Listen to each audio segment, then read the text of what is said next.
E aí pessoal, tudo bem? Eu sou a Bruna Nóbrega e hoje eu tô aqui pra comentar tudo o que eu achei da nova série de Bridgerton, A Rainha Charlotte.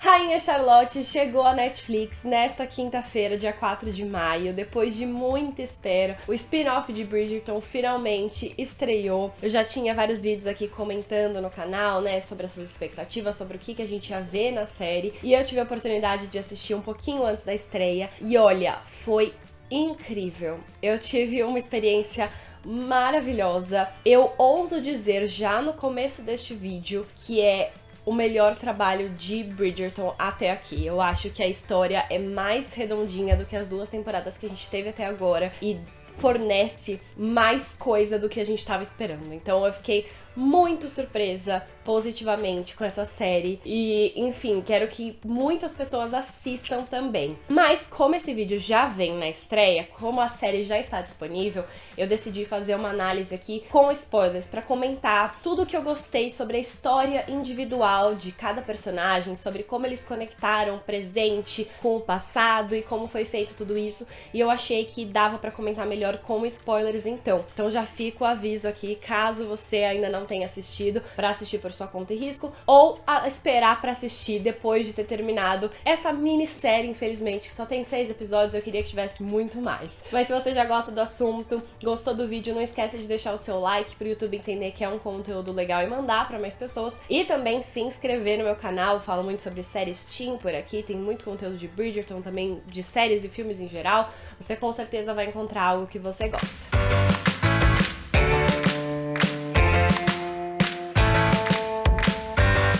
Bom, vamos começar falando sobre a Rainha Charlotte em si, né? Sobre essa evolução que a gente vai ver na série. Na série, o que a gente vai acompanhar? No passado, é a Rainha Charlotte sendo prometida em casamento ao rei pelo irmão dela. O irmão dela praticamente faz um acordo sem ela saber e ela é obrigada a ir pra Inglaterra casar com o rei, sair da Alemanha, que era o país de origem dela, e ir pra Inglaterra fazer esse casamento arranjado. Ela não sabe o que vai acontecer, ela não sabe o que esperar, ela tá com muito medo do que vai acontecer e ela só é jogada ali nessa situação, né? E ela é obrigada a encontrar a melhor forma de lidar com isso, de superar isso. E ela é muito jovem, muito inocente, ela não teve uma mãe presente, né? Ela sempre foi criada pelo irmão, então ela é muito perdida em relação à vida, muito ingênua mesmo. E enquanto isso, no presente, a gente vai ver uma outra situação com a Rainha Charlotte, que isso eu acho que não foi nem apresentado nos trailers e nas prévias, e foi uma solução que eu achei muito interessante, muito inteligente, de como a série juntou as duas linhas do tempo pra você ter a noção geral de como uma impacta a outra, você precisa das duas acontecendo. E a que rola no presente é: a Rainha Charlotte tem 15 filhos e nenhum desses 15 filhos teve filho legítimo pra ser herdeiro. Então a coroa tá ameaçada porque não tem nenhum filho ali, nenhum neto pra assumir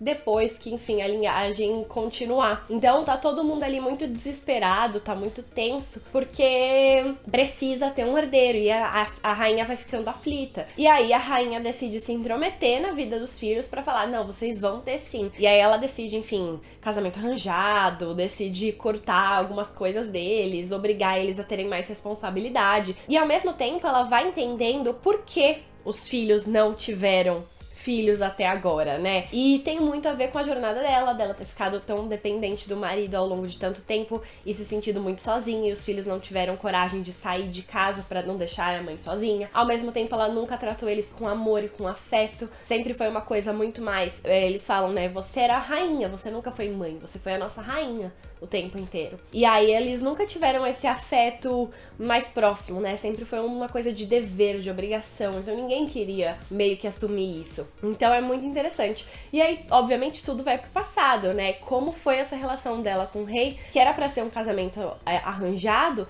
e ela saiu completamente apaixonada. E aí, em relação a esse romance, eu assim, ó, eu só queria mais tempo de Charlotte e George em tela, porque, meu Deus, muita química exalando, e a história deles, e como assim, teoricamente eles não podem ficar juntos, e tem muitos segredos ali no meio, e a gente obviamente vai acompanhar a história do George. A gente sabe que no futuro ele é o rei louco, né, considerado assim, mas a gente vai entender como surgiu, e é muito triste que na verdade isso surge desde o começo. A Charlotte e o George não tem nenhum momento juntos ali que tá tudo bem. Sempre tem essa questão da mente dele, sabotando ele desde o começo. E ele tentando superar isso a todo custo, e ele não se sentindo forte o suficiente, né, pra ajudar, pra tá presente na vida dela. Ele não quer se aproximar dela, mas os dois ali parecem destinados a ficar juntos. E aí eu tenho que falar sobre a India Amartya, que é a jovem Charlotte, e sobre o Corey Miltrist, que é o George.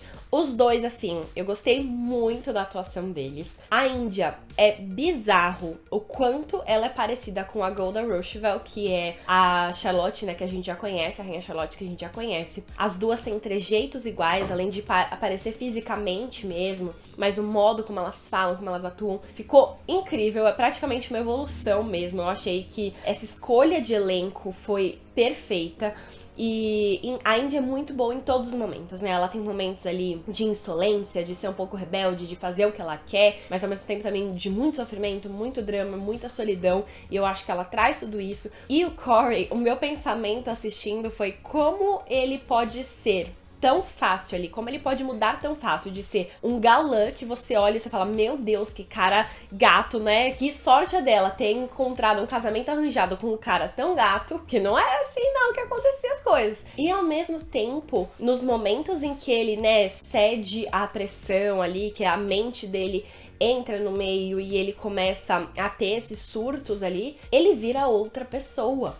O corpo dele, né, dá uma diminuída, parece até que ele é mais magro. E o jeito que ele faz as caras e fica ali parece realmente outra pessoa. Então eu acho incrível, assim, foi uma atuação muito boa. O modo como ele tem essas duas versões dele dentro dele mesmo. E é isso que a série traz, né? E os dois juntos fofos, assim. Eu fiquei triste que não tiveram mais cenas dos dois juntos. Todas as cenas deles juntos eram muito fofas. Tanto deles, às vezes, brigando, de provocação, ou quando eles estavam juntos mesmo. Eu acho que foi uma química, assim, que eles encontraram a dedo realmente com esses dois atores. E é isso, né? Infelizmente, a gente não tem mais cenas deles juntos. São 6 episódios, é muito rápido. E, assim, no primeiro eles estão se conhecendo. No segundo, eles estão afastados, porque o rei não quer ficar com ela. Porque ele quer, teoricamente, poupá-la de todos os problemas dele, né? Ele não quer que ela se submeta a isso. E aí, enfim, ela se sente afastada, eles estão ali, depois eles são brigados porque ela ouve ele falando que tá fazendo tudo por dever, né? Por conta do país. E aí depois ela entende. E aí a gente tem o 4º episódio que é inteiro dedicado ao ponto de vista do rei, que eu achei uma sacada muito boa. Eu acho que tem muitas cenas que a gente conhece, mas tem muitas cenas dos bastidores que eu acho muito legal ver do ponto de vista dele, do que ele tava passando e por que ele tomou as atitudes que ele tomou. Eu acho que é num momento muito importante da série, ali numa virada, né, bem no meio. Então eu acho que foi um 4º episódio muito legal. Eu acho que em relação aos episódios, a série se mantém muito bem ali, né, tem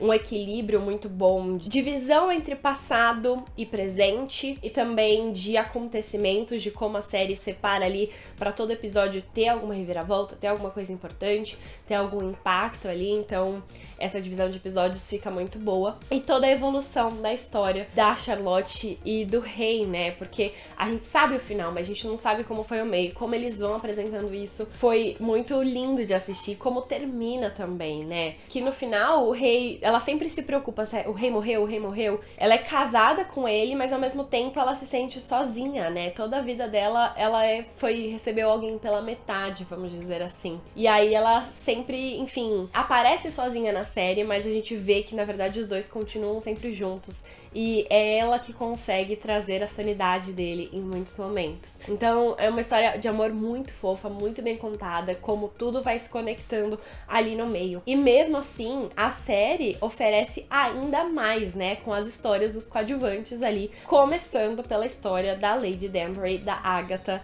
que pra mim também foi um dos pontos altos da série. E aí, falando da Agatha, a gente começa com ela, né, num casamento há um tempão, ela já tem 4 filhos ali no meio, com um homem muito mais velho e que trata ela como um objeto, como uma propriedade dele mesmo, é uma coisa, ela que faz tudo e ele leva os créditos praticamente, e é um retrato muito fiel ao que era na época. Eu acho que a história de Rainha Charlotte, ela fica muito idealizada nos momentos de Charlotte e George e muito real e honesta no máximo possível com a história da Agatha. É na história da Agatha que a gente vai ver o racismo escancarado na sociedade e como o casamento da Charlotte com George mudou isso aos poucos, mas mudou isso muito na aparência e na realidade eles ainda sofriam demais. É na história dela que a gente vai ver o machismo na sociedade e o quanto ela sofria ali por ser essa propriedade de um homem e por ter sido criada desde os 3 anos para ser a esposa dele e ter se casado tão cedo e só viver ali, ela, enfim, ela era um objeto. E aí eu acho que essa é uma história muito impactante de assistir, muito real e muito honesta e muito bonita. E a Arsema Thomas, que é quem faz a Agatha jovem, tá muito bem no papel, né? Ela é essa mulher que sofre, mas ao mesmo tempo ela tem uma coisa dentro dela que ela sabe o valor dela, ela precisa se impor e ela é muito inteligente, ela sabe o que fazer pra isso, ela vai lá, ela consegue se aproximar da princesa Augusta, né, que é a mãe do rei George, ela consegue o que ela quer e ao mesmo tempo ela forma essa amizade muito real com a Charlotte, e ela é a pessoa que ensina a Charlotte sobre muitas coisas, né? A Charlotte, como eu falei, ela chega lá ingênua, ela não sabe nada sobre casamento, sobre o que ela tem que fazer enquanto esposa, ela não sabe o impacto dela na sociedade, ela não tem noção disso, e é a Agatha que vai lá e mostra pra ela como ela é importante no sentido de unir o povo, que agora, por conta desse casamento, as pessoas tiveram mais oportunidades ali, quando era uma sociedade completamente segregada, e aí do nada tiveram novos lords, novas pessoas na realeza, e essas pessoas teoricamente começam a ser integradas na sociedade, né? Então ela mostra todo esse impacto. E aí tem toda a história dela, né? O marido morre, e aí ela finalmente encontra o amor, e aí a gente precisa falar sobre essa associação que rolou da história da Agatha com a da Violet. Violet é a mãe dos Bridgerton, né? Que, enfim, teve uma história de amor maravilhosa com Edmund, que já morreu há muito tempo, ela vive muito sozinha. E ela, teoricamente, tem uma relação de amizade, mas de longe com a Lady Danbury, né? As duas só tiveram interesses em comum ali quando elas foram juntar a Daphne com o Simon. E aí elas ficaram próximas, mas não era uma amizade real. E aí, no presente, a gente vai ver elas desenvolvendo uma amizade real, contando coisas que mulheres naquela época também não podiam revelar ali, sobre terem desejos próprios, sobre quererem seguir em frente depois de uma morte, sobre se sentirem sozinhas. E as duas são muito honestas enquanto isso, e aí a gente descobre que, na verdade, a Agatha já tem uma relação com a Violet desde antigamente. Inclusive, quando a Violet apareceu pela primeira vez, foi muito fofinho, porque não sei se tinha exatamente uma confirmação, né? A gente tinha rumores e especulações de que ela ia aparecer. E aí, quando ela aparece lá a primeira vez em tela, super fofa, com a família, enfim, é muito legal. E aí a gente vê que a família Ledger, né, teve uma história muito importante, porque o pai da Violet é o homem por quem a Agatha realmente se apaixonou em vida. Foi quem ela realmente descobriu o amor. E ela descobriu que dava pra ter uma relação sem ser abusiva, sem ser patriarcal com esse homem. E aí a gente descobre, ela não diz com todas as palavras pra Violet, né, depois no futuro, mas a Violet entende e não julga, né, depois ela entende realmente. Ela entende o quanto o pai dela foi importante na vida da Agatha, e as duas não precisam falar diretamente, uma sabe que a outra sabe, mas a Violet entende no final. Então eu achei muito legal essa jornada delas de se tornarem amigas de verdade e complementando, né, toda a história da Agatha na vida real ali, no passado, se entendendo, e ela tem a oportunidade de casar de novo com o irmão da Rainha Charlotte, e seria uma oportunidade ótima pra ela, mas ela fala, eu não posso mais casar, eu preciso ser eu mesma, porque ela viveu tanto tempo respirando o ar de outra pessoa, né? Então, assim, pra mim, essa jornada da jovem Agatha foi a mais impecável. Tem muitas reflexões, tem muitos momentos muito bonitos, momentos ali, uma evolução difícil, e ela é uma personagem forte, que eu acho que era muito legal de ver em tela. E aí eu falei rapidinho da Princesa Augusta, né, porque as duas tinham uma relação. Quando eu tava comentando aqui pela primeira vez sobre a série, foi dito, e enfim, era especulado que a Princesa Augusta seria uma grande vilã ali no meio. E ela tem, né, algumas atitudes mais controversas, ela tá muito interessada, ela tem interesses pessoais, ela quer proteger só o Rei George, então quem tiver no meio vai sofrer as consequências, mas eu não vejo ela como vilã, eu vejo ela também como um fruto dessa sociedade machista, ela é uma mulher ali, ela tentando sobreviver a todo custo, e ela sabe que ela não consegue, mas ela vai fazer de tudo pro filho dela conseguir continuar sendo rei, conseguir viver ali, não ser rejeitado pela sociedade, e ela faz o que for preciso pra isso. Então, pra mim, ela não é vilã, ela é só uma grande mãe aí no meio. Então eu gostei muito dessa personagem também, e eu acho que, assim, o grande vilão ali dessa história, né, são esses dois caras que estão conversando com ela o tempo inteiro, que, enfim, não sei nem quem são, né, o arcebispo e o cara do parlamento, eu acho que é tipo isso. Porque, enfim, nem me preocupei com eles, porque eu falei, eles não são tão importantes, eles só estão ali pra dar aquele contra, né, nessa situação. E os dois são, né, quem estão tentando ao tempo todo sabotar o que tá acontecendo. E ela se mantém muito firme, ela é uma mulher muito firme. Então eu gostei muito dessa personagem da Princesa Augusta. E aí, a outra história que realmente, assim, preencheu o meu coração foi a do Brinsley e do Reynolds, né? A gente tem os dois mordomos, do rei e da rainha, e os dois são apaixonados. Então, quando o rei e a rainha estão juntos, os dois estão juntos também. Mas, ao mesmo tempo, quando o rei e a rainha estão brigados, os dois são muito apegados ao rei e a rainha, cada um ao seu, né? O Brinsley, a rainha, e o Reynolds ao rei. E aí eles ficam brigados entre eles também. Então, nossa, é muito...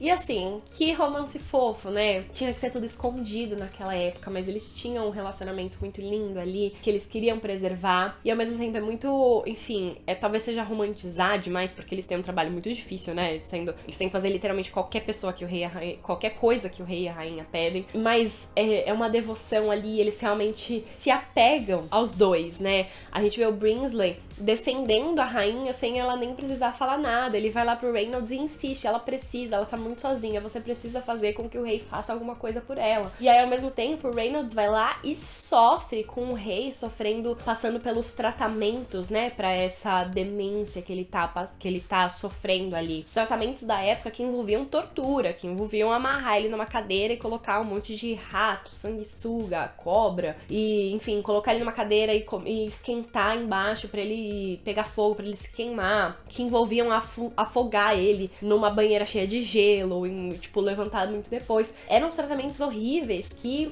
Enfim, o rei sofria demais, ele não podia comer, ele não podia dormir num lugar bom. E o Reynolds sofria com isso. Então, assim, foram personagens muito bem desenvolvidos, muito importantes pra história, e o romance deles é muito fofo. Eu confesso que no final eu chorei, realmente, assim, não consegui me segurar na cena deles dançando no baile, mas escondidos. E aí passa pro futuro e o Brinsley tá dançando sozinho, provavelmente porque o Reynolds morreu. E aí eu fiquei assim, ó, em lágrimas. Inclusive, estou quase chorando agora de novo, foi muito lindo. Ah, e outra coisa que eu quero mencionar rapidinho aqui de outra personagem muito incrível é a Coral, que é a dama de companhia, né, enfim, a mulher ali que tá ajudando a Agatha em todo momento. A Agatha é essa mulher muito forte, essa mulher que aguenta muita coisa. Eu acho que é com a Coral, bem mais que a Rainha Charlotte, que ela consegue realmente se abrir e desabafar e contar o que ela verdadeiramente está sentindo. É uma amiga real ali. E ela é muito importante na história, e ela é uma personagem muito fofa, que fez toda a diferença. Eu queria saber o que aconteceu com ela no futuro, porque, enfim, é uma personagem que, quando o marido da Agatha morreu, por exemplo, ela foi lá, comemorou com a